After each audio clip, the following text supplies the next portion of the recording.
Well, we're here today because of the concern over NIH funding.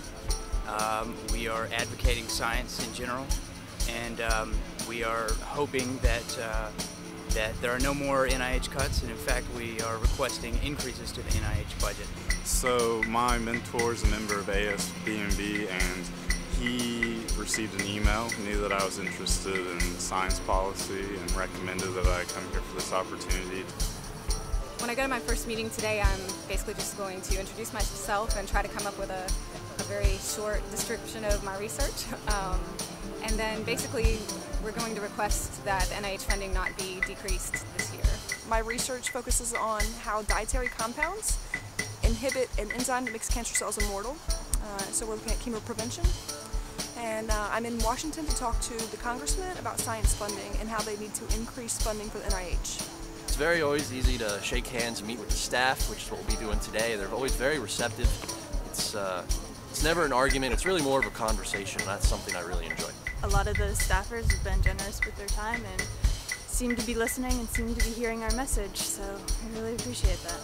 ASBMB sets up the meetings and then we go and we just get to talk to them about what we do and why it's important. So yeah, it's much less formal conversations than I was expecting, which is good. It sounds like you're talking to like a real person who really cares about these sorts of things.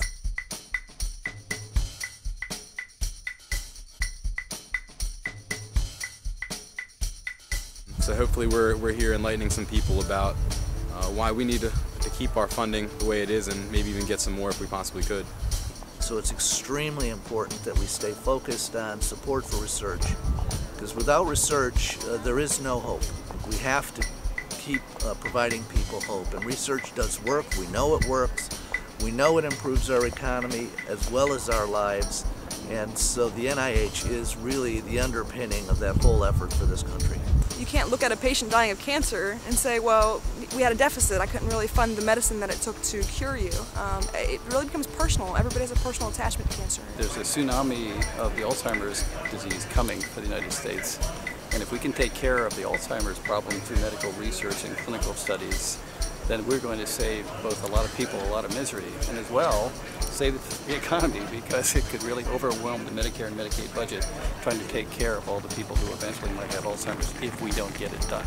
It's a very worthwhile activity, and I was intimidated coming in, not knowing exactly what to expect, but everyone has been very welcoming, and ASBMB provides you with all the ammunition you need to make the argument, so that's very useful. Hopefully I can come back again and do some more work with ASBMB. I would like to thank ASBMB for inviting us here and giving us the opportunity.